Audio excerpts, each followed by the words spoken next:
the Post-Purchase Pro podcast. This is the only podcast that dives deep into post-purchase marketing to help Amazon sellers increase sales, ranking, reviews, and profits. It's everything that happens after the initial sale that makes a difference. We call this the back end. Hey everyone, I'm your host Dylan Pettijohn for the Post-Purchase Pro podcast, and I think we're going to have to start changing that intro that we have at the start because we focus on so much more than just the back end, every aspect of business. And today I have a really exciting call for you. I'm on here with Saif, which is the co-founder of AI Hello, and if you don't know, the platform is a PPC software and service that is working with over 5,000 Amazon sellers and is an Amazon Advanced partner. With none other. Oh my, I'm going to just mess that one up. Saif, it's awesome to have you here today, man. Thanks for having me on. Awesome. So you were explaining a little bit about your origin story before we had hopped on before we started the podcast. Could you break that down a little bit? Because I was surprised that we're the same age with how much you've accomplished up to this point. Yeah, no, I've had like an interesting story. So I'm 25 right now. I have never had like a real job in my life. I've always just been doing random stuff, as I explained like before the call. Like when I was like 4 years old, I'd pick up like the shoe shine brush and I'd start like shining everyone in my family's shoes. I grew up in Egypt, so 1 Egyptian pound per shoe. I started like saving up money and putting it into treasury bills when I was like 9 or 10 years old. Got into stocks when I was like 11 or 12. I forgot like the exact dates just because it's been over a decade. Yeah. But got into stocks, started like reselling courses. I resold Instagram pages. I build games on Roblox and I'd sell stuff on there. And I do digital marketing stuff, like consulting stuff. And I eventually got into Amazon ads. We set up this company and now we're doing pretty well. That's amazing. That is amazing. And today with us, you're actually sharing something really exciting, especially for somebody like me that's a manager. I mean, it's amazing to learn about how other people hire. And could you break down like how do you find the PPC specialists that you have at your company? Like the whole framework that you have for actually not only finding these people, but also once you find them, how you get them and so on. Right. So it's easy to get people on a call to interview them, but it's hard to get the right people. So there are generally two issues: either not enough calls, and you maybe only speak to like 10 people, 5 people, 7 people. You don't have like a large enough candidate pool where you're able to be objective about how good someone is. And at that point, you usually just settle for whoever the best person was out of the candidates that you spoke to. And then there's the opposite issue, where you post on a lot of different platforms like, Fiverr, Upwork, the other one, what's it called? FreeUp, the Philippines hiring platform. I can't remember what that was called. LinkedIn job posts, and you run ads on Indeed and all that stuff. And you end up with like thousands of applicants, at least hundreds of applicants. And most of them are complete shit. So you have to go through all of those resumes. Then you get on calls with people who can barely speak English, people who, just took one course for Amazon ads like a week ago on YouTube and are now applying to jobs. People that like have unrealistic expectations. It's just like a waste of time. So there are two separate issues, both at like the opposite end of this. And what I aim to do every time I hire is to be in the middle. I don't want to speak to 5,000 people because at that point you're diluting yourself and you probably are going to waste a lot of time speaking to random people who aren't that good. And at the same time, I don't want to speak to 2 or 3 people because number one, that doesn't give you like enough data to be like reasonable about who you hire. Because if you only speak to 2 or 3 people, you don't know what a good candidate looks like.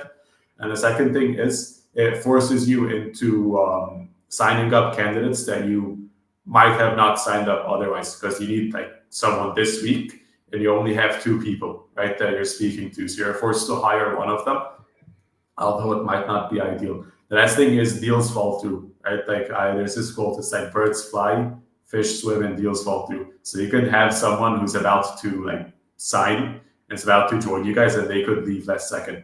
Or they could come in with like, hey, like the amount that we agreed to isn't like gonna work for me anymore. I need like quadruple it, right? For whatever reason, they can just come in with something ridiculous like that. At that point, you have to cut them off. So you have to have enough options where you can be objective about who you're gonna hire, and at the same time you don't want to waste like your whole like 24-hour day speaking to random people from Fiverr.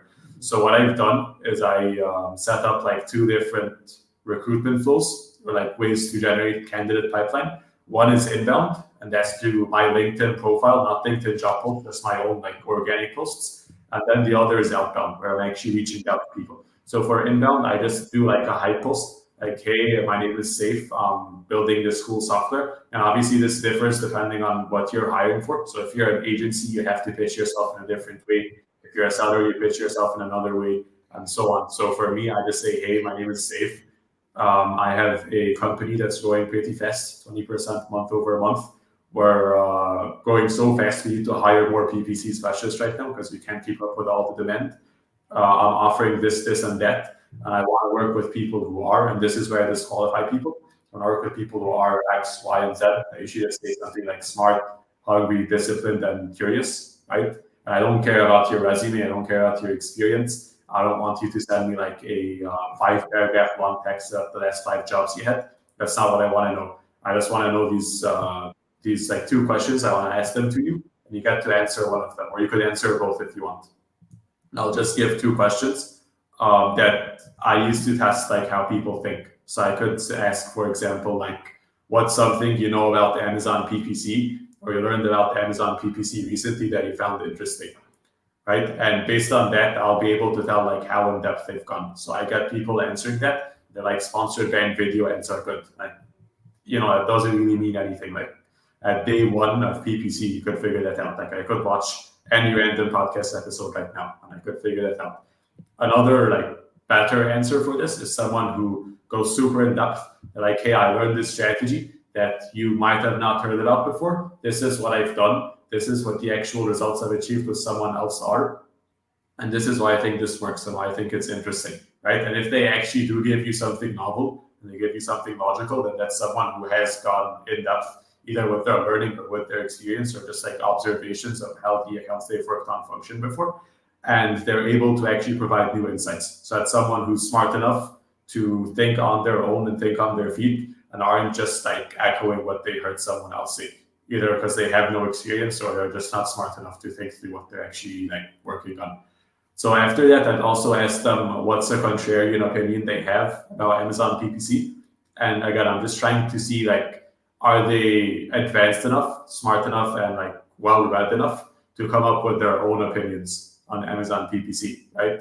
Again, there are 2 answers for this, the good answer and the bad answer. The bad answer is something like, you should focus on long tail keywords. That's a contrarian opinion, which of course isn't contrarian because they didn't reach the level yet where they're able to actually get their own opinions and be able to defend them in a way that makes sense. Someone else might come in with a contrarian opinion about like campaign structure. Like I actually think you need 10 ad groups per campaign. I wouldn't personally agree with that, but if they're able to back it up and explain why that makes sense, I'd accept that as a contrarian opinion. I'd recognize that person as someone who's able to come up with their own thoughts and their own ideas and go against the grain when it matters, because that's someone who's able to think deeply enough about PPC to actually like adapt to each specific account and not try to like put the same playbook or use the same playbook on every account, because they have their own original thoughts, which is what I'm looking for. So once they see my post, you're gonna get like, depends on the size of your audience, I get around 20 applicants from that. And based on the answers, I'll either tell them like, hey, I don't think it's gonna work, and I give them feedback, or I tell them like, I actually have a follow-up question for you. And at that point, I usually throw in a brain teaser. So I say something like, estimate the number of organic clicks that happened on Amazon US on February 8th, 2024, right? And then they have to figure that out. I don't care about the actual number because I don't have it. So I can't really like judge people on the actual land number. I just want to see what their thinking is. I still use this question like to this date, so I'm not going to give the actual formula out, but generally want to see like how logical the answer is. So someone's going to say something like, 10 billion clicks a day. You're going to ask them like, how did you get that number? Like, oh, I just guessed it, right? And that's someone who didn't think through it. Then another person can say something like 200 million clicks. Like, okay, how did you reach 200 million? And they're like, Amazon ships out this many orders per day based on this data, that percentage. So this is the conversion rate on these orders, which means we need this many sessions. based on this data, this percentage is paid, this percentage is non-paid. And based on that, for example, I have the answer for like organic clicks, right? And I could poke a few holes in their logic and question it and ask them if the numbers make sense. And if they do make sense, then they're obviously like gonna make it to the interview stage, right? So it's post 2 questions, they answer one of them, contrarian opinion or something that they learned, then brain teaser. I just asked to estimate organic clicks. You can ask them about anything else, but try to see if they can think outside of the box, because there's no podcast, no like resource, no blog post, nothing that's going to help them answer this question. This might be the first podcast actually that could help them answer this question. But other than that, there's no resource out there that they could just use and just copy paste their opinion from, right?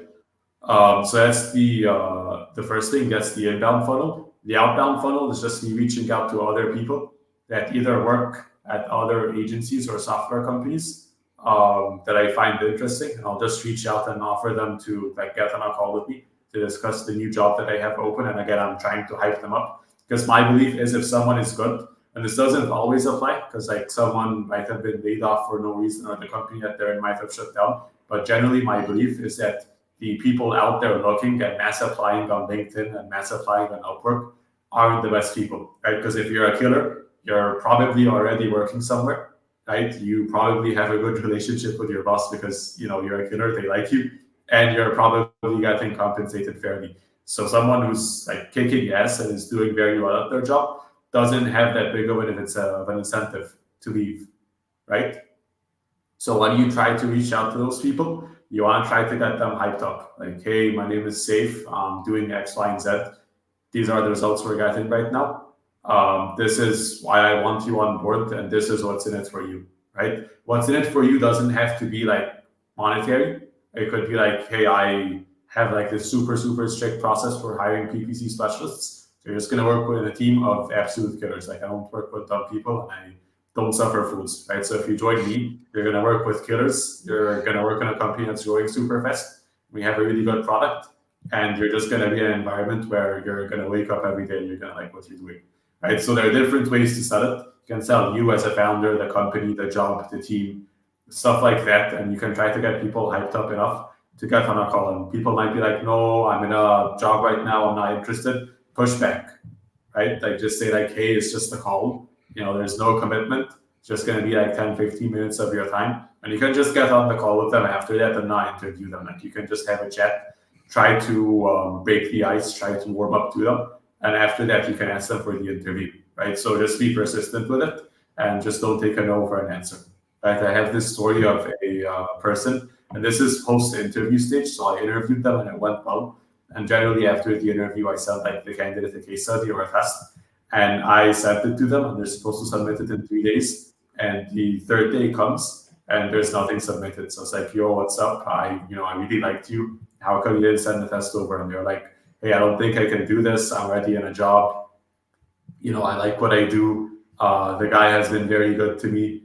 Blah blah blah blah blah. And I was like, I really want you on board. Let's get this done. Let's get on another call. And I just kept messaging them, and then they said no again. And I think on the 3rd or the 4th time, I got them to actually send the test over, and I was able to hire them. Right. So it's not taking no for an answer. So I'll just reach out to as many people as possible, possibly like 10, 20, 30 people a day, depending on how many people you can find. I don't like to be too strict with the criteria for reaching out to someone, because I've hired everyone. So I've hired people from bigger agencies that are in their 30s and supposedly had a lot of experience, and those people kind of didn't do well for me, and we had to part ways within a couple months. And at the same time, I've hired 20, 21-year-old killers who did an amazing job for me, and I'm super happy that they're on the team, right? And that's across all departments. It's not only PPC. I tend to hire young, a lot of people on my graphics team, my content writing team, all of them are even younger than me. I'm 25, a lot of them are younger than me, right? So I don't look at experience that much. I'm just trying to look around the profile, see the type of content they engage with, see if there's any clues. If not, I'll still reach out, because you never know who's on the other end. Sometimes they could have a very shitty profile with no profile picture and nothing else on there, but you reach out and you speak to them and they're actually amazing, right? Or they could be a college student and they just have like a title that says Amazon PPC manager. And it doesn't look like they have much going on, but again, you reach out and they're much better than other people. So I'm just looking for little clues like that, and I'll just mass reach out to people, to be honest, because a lot of them won't reply. I have like a 50% reply rate, 50% positive reply rate, I should say. That's it. These are my two streams for booking calls with candidates. That's you say most of them won't reply, but you're at least getting 50% of the people to reach back out to you, so that's pretty good.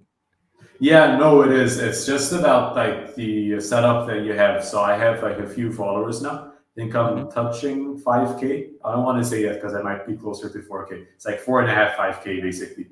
And I post some content at like my company. Like some people know my company, so I reach out, and a lot of people are already familiar with me, either because of a YouTube video or like a podcast appearance or like a LinkedIn post or just through my company. So I got higher reply rates right now. But before that, I was a lot lower. So it depends on how big your profile is, who knows you, who doesn't. Because right now I'm reaching out cold to people like, oh, Saif, I've heard of you before, right? Not that I'm that well known. Like, everyone knows there are other people out there who have like 10 times as many followers as I do. But there's like a decent pool of people who know me. Plus, I also reach out into my own network. So since I have around 5,000 people following me, I'll reach out to some of my followers to offer them to get on calls with me. So that's almost a 100% reply rate. Plus, one thing I forgot to mention is I'll also reach out to people who engage with others' posts, right? So I'll reach out, like I'll go to someone who gets a bunch of engagement on their posts, like Steven Pope, or like Destiny, or Joe Sharut, whoever else it is. I'll reach out to people who like and comment, right? Because that's like a self-filter for someone who's actually learning, someone who's into PPC, someone who's keeping up with the data, the news, the updates, and everything else. And obviously that's someone I'd be interested in speaking to. So I'd also reach out to people from those. Have you noticed that you're getting a lot higher caliber of clients since you switched? Do you even use Indeed or anything like that anymore? Now that you've been doing this? Never. I hate job posts. It's been years since I've had a job description written. I just reach out and I pitch it to them. That's how I start all my interviews. I just pitch it to them, and that's the job description. And like 99% of the time they're on board, and then I just go ahead with my interview. I don't do job posts or job descriptions or anything else, because like I just tried to do a job post for like a non-PPC position a few months ago. And I just got like a bunch of random candidates. So I was like posting for a salesperson job in Canada, and it was just like a bunch of engineers from like other countries. Like I had people from the UK apply. I had like engineers from India apply. I had people who like studied like biology stuff and were like in a research lab apply. And I like specified like I needed this many years of experience, or like I needed someone from this industry to apply, just because sales is a bit different. And none of them were qualified. So I just spent like some money running ads for that, and I just wasted my time speaking to these people. None of them were qualified. So I'd rather either use my own audience. Plus, once you have an audience, if you have friends on LinkedIn, they could tag like other people that they know, or they could comment for reach. So that also like amplifies things. And once you make your own LinkedIn post, you get to choose your own filtering system, right? So I'm like, hey, I don't want to see your resume. I don't care about your CV. I don't care about like your paragraph about your work experience. Answer these two questions for me and you're in, right? So you get to choose your own filtering system, right? So something like LinkedIn job posts, they just throw their resume at you. It's just someone sitting there for like 30 minutes a day, like clicking apply next to every single job that they see. And then you're just like stuck with like random candidates that you can't do anything with. So yeah, the quality has gone up a lot since I've moved to this like way of doing things. Oh, it makes a lot of sense, because you're hand selecting the people that you want to work with. And I don't feel like generally the people that are top performers are going to be looking at those job posting platforms, because either they're not going to have to leave they're not going to get fired, they're not going to leave their job because they're doing well, and even if they are going to leave their job, they probably already get another one lined up because other people are asking them to work at their company too. So they don't usually need to look at these platforms. Exactly. A top performer is a top performer, right? If you're on Upwork, I mean, some people are on Upwork and they're good. The general like population on Upwork isn't that good. And like, again, if you're just mass applying to jobs every day, then you're probably not that good. Because if you're a killer, then you're probably either in a job already or someone is out there trying to hire you, right? Because if you're a killer and you're exceptionally good at what you do, you're most likely not going to be out of a job. And again, like I don't want to like dunk on anyone who got laid off or had their company like shut down or go out of business or whatever other thing. Like that has been happening. 2023 has been tough, and the first month of 2024 for certain industries has also been tough. But generally, like if you're an A player and you're a killer, then you're probably going to be in a job already. You're not going to be massifying. Yeah, no, it definitely has been a different environment, especially over the past year. I know there's been a lot of tech companies laying off and such. So, you would get some of the people that are the top performers that may end up being cut from the company just because the company is cutting. They might be cutting entire departments, just based on what they think is going to be happening in the next year or so. Yeah, for sure. For sure. Plus, some people don't look that good on paper. Like again, like a lot of people I hired that it was like their first job. Like a lot of people I hire haven't even graduated from college yet. And this isn't like PPC specific. This is just like, for my entire company. Like again, for graphics, for other like departments like that, I've hired people who haven't even graduated from college, right? Like intern level people, and I gave them like full-time jobs. And a lot of them have like gone on to actually kill it for me. So a lot of people might not look good on paper, and they end up being killers. And someone else could have been like employed at the super big agency you're competing with, or the super big seller or aggregator, or whatever else you're competing with. They could have been employed there for like 5 years, and they could have been like a team leader. And then you reach out, you interview them, you convince them to come on, and you sign them up, and they join, and they're just shit, and you have to fire them, right? So there's no like set rule, like just because someone is a killer doesn't mean they're going to be like a team lead at like the biggest agency in your space, because you could be a team lead at that agency and not be a killer, and the opposite could be true. There's like this it's not a quote, it's like this story. Do you know Peter Thiel, the PayPal guy? Yeah, so essentially he was speaking to one of the people he hired at PayPal early on, and they were jogging around like the Stanford campus. And he's like, your number one job as a founder, and this doesn't really apply as much to PPC, but it's like a general like maxim or general idea used for hiring. It's like your number one job as a founder is to try and find like undiscovered talent. Because if someone's like a known killer, like if someone is a like mega influencer for like PPC, everyone knows them, they have a ton of clients, they're popping off on like YouTube and LinkedIn, like that person probably is not going to join you, right? Because that person already has a lot of data about them. Like everyone knows that they're good. Whereas the person who's like kind of the underdog, people don't know about them yet. No one has heard about them. They are very hardworking, but they don't have the years of experience yet. They're very smart. They're very like fast learning. But again, they've only been doing it for a year or something. That's someone you want to bet on, because this is like underappreciated talent. For that first guy, they could get hired by someone. It's probably not going to be you, because they're going to be paying a ridiculous amount of money for them, right?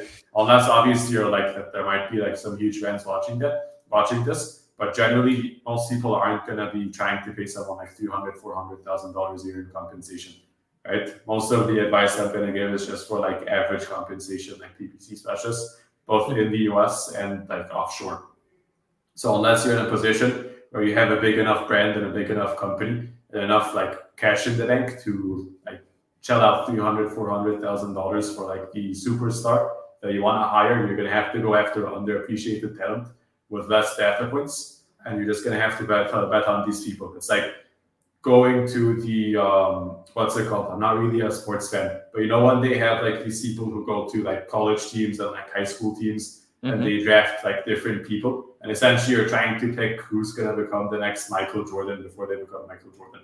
I don't want to like be over dramatic with it, because we're just like speaking a general hiring of PPC specialists. But the best hire is like when you predict who the next Michael Jordan will be before they become that person, because it's going to cost you a lot less. Plus, you're going to be able to kind of mold them and teach them like your way of doing things as well.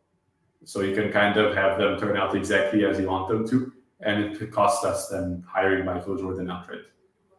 That makes sense. I was just about to ask you about why you prefer to find candidates that may be a little bit greener, newer, and what you really see is the main differences between them and somebody that's been doing it for a while. Is it willingness to work or the malleability of, you're able to, I guess, teach them really what working in that space is like, or like what are the things that you really like about hiring these people that are younger, they're newer to the space, they haven't been doing this for a really long time?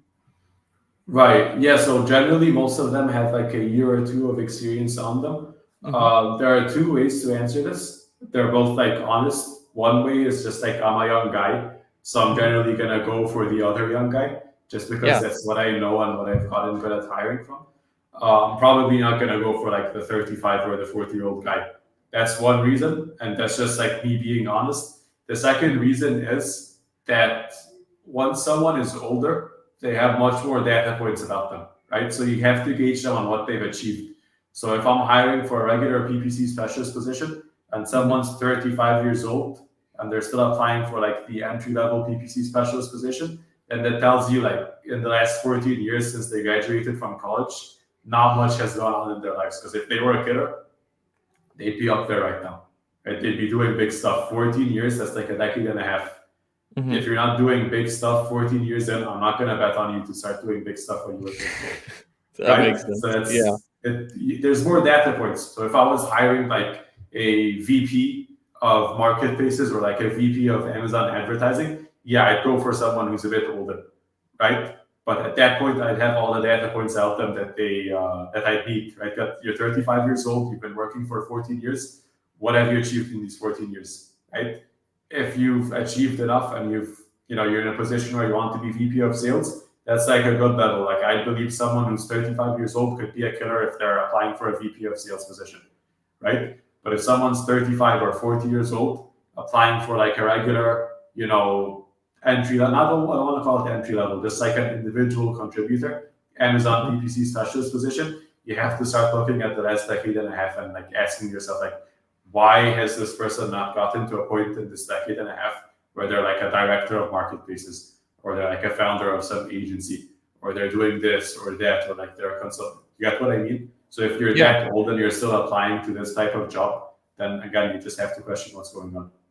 Yeah, that like a big thing I look at, which I might have to stop looking at the resume so much when I'm hiring, based on this conversation. But I look for jumps, not just jumps between jobs. Like I get that some people move jobs multiple times within a few years, but jumps between different types of jobs.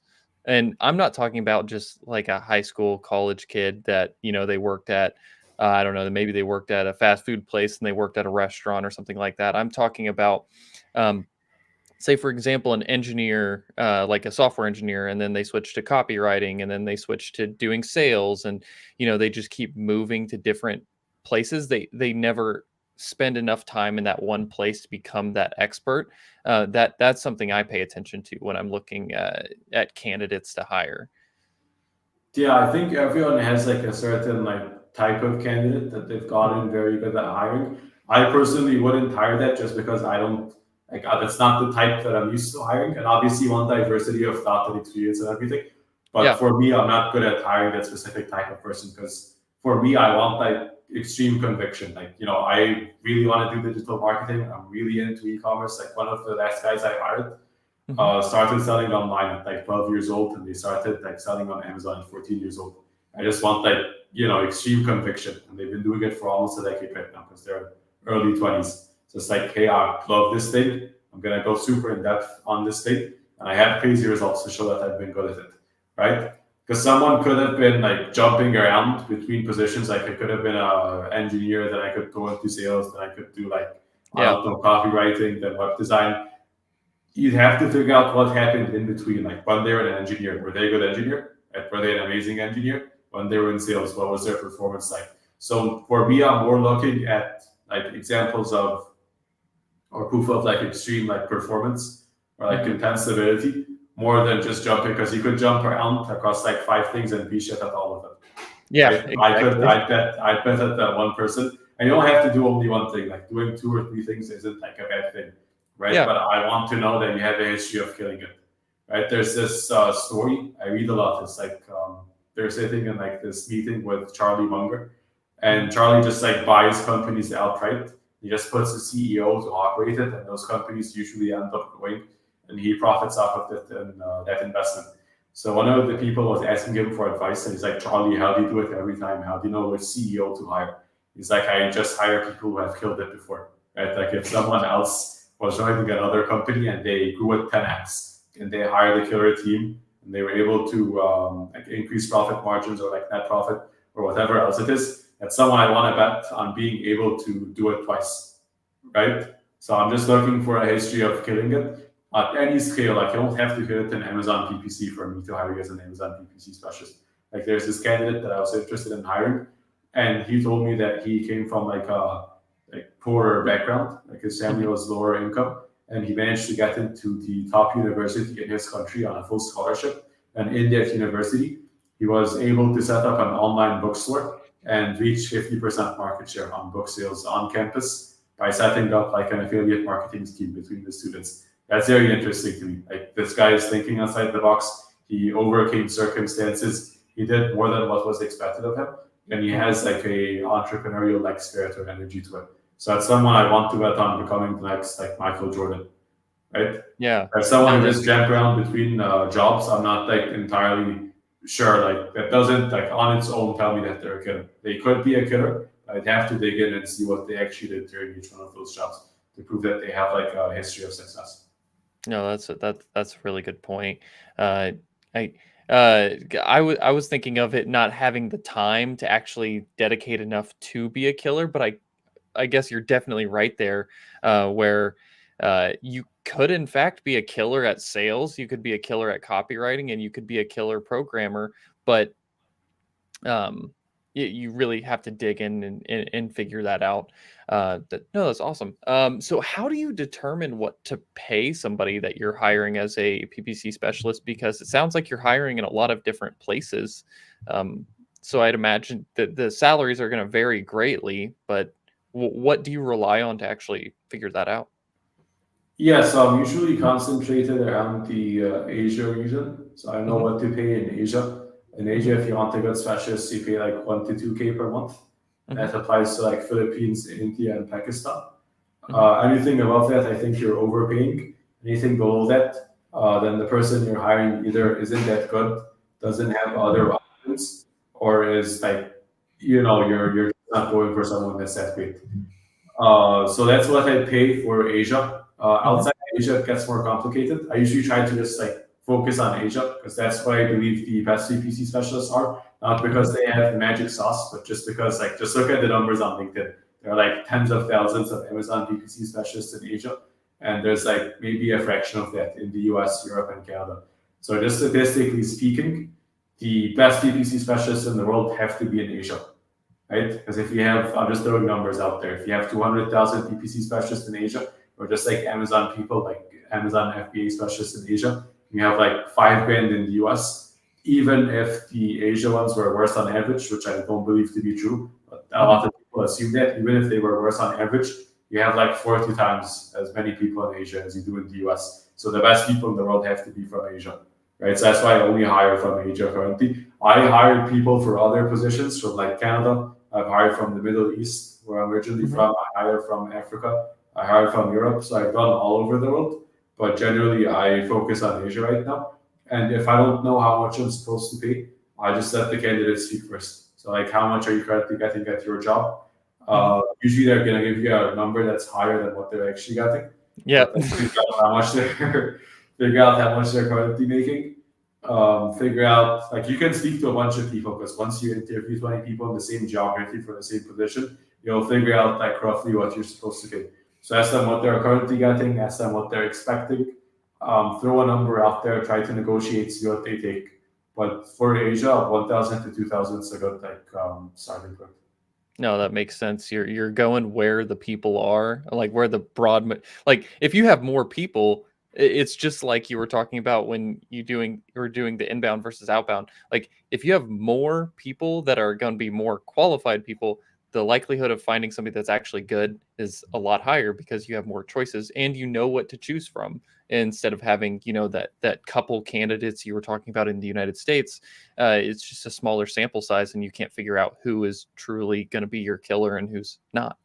Exactly. And the other thing is the US is just like way too expensive right now for Yeah. hiring. If you're gonna pay like 3, 4, 5 times what you pay in Asia for Mhm. someone in the US, maybe even more. You could pay 5, 6, 7 times even what you pay in Asia. And they're not doing like work that's any better. Like in my honest Yeah. opinion, like the work from someone in the US isn't any better than the work from someone in Pakistan. So I just don't like hire from the US that much anymore. You get better margins if you're like an agency or a software company. If you Mhm. hire from abroad, if you're a seller, you save like 75% of the cost by hiring from abroad. So I just put more effort into sourcing and identifying the right people from Asia rather than going through the US candidates, just because there are too few US candidates to actually find someone good. Obviously, some people in the US are good, or a lot of people in the US are good, but you're going to have to put a lot more effort into getting candidates. So for the 20 messages that I receive every time I post about like a job, like 1 or 2 of them are from the US. So it's a lot easier to get Asian candidates. They're like more economical in terms of like wages, and you get the same work or even better work done because usually people from abroad are harder working. Some people won't like this, but usually they are harder working. Yeah, no, that makes sense. And if anybody wanted to get in touch with you or find out more about AI Hello, yeah, how could they do that? Yeah, so I'm everywhere. I'm on YouTube. This is more for like watching my stuff though, not getting in Yeah. touch with me. So you can find some of my PPC strategies and even like a full hiring guide, step by step, with like the actual questions, the test that I send, everything else on YouTube. I also post on LinkedIn. You can engage with my stuff and reach out. I usually get back to most people within an hour on LinkedIn. You can also hit me up on my email. My address is saif at aihello.com. That's another option. And finally, you can just go to my website and book a demo call if you guys are interested in signing up. We offer Amazing. both software plus the like I call it hybrid because we mix software and human like managed services. And you can actually just like rent out one of my PPC specialists, so you don't have to do any of the recruiting yourself. Just go to my website and book a call. It's either going to be me or someone else taking the call, and I'll just run you through how it actually works, and you can get one of the PPC specialists that I've hired. Yeah, and you guys were running a special offer for everybody for the hybrid package, right? If they were to sign up on their first month. Yeah, so for the first month, I could do 20% off any hybrid package. Awesome. Well, Saif, it has been fantastic. I could talk to you all day, but we're gonna wrap it up here. It's been great. I loved having you on here. It's nice to talk to somebody else though that does a lot of hiring, and especially somebody like yourself that has really built systems around it and figured out not only how to hire people well, but also treating hiring like finding customers.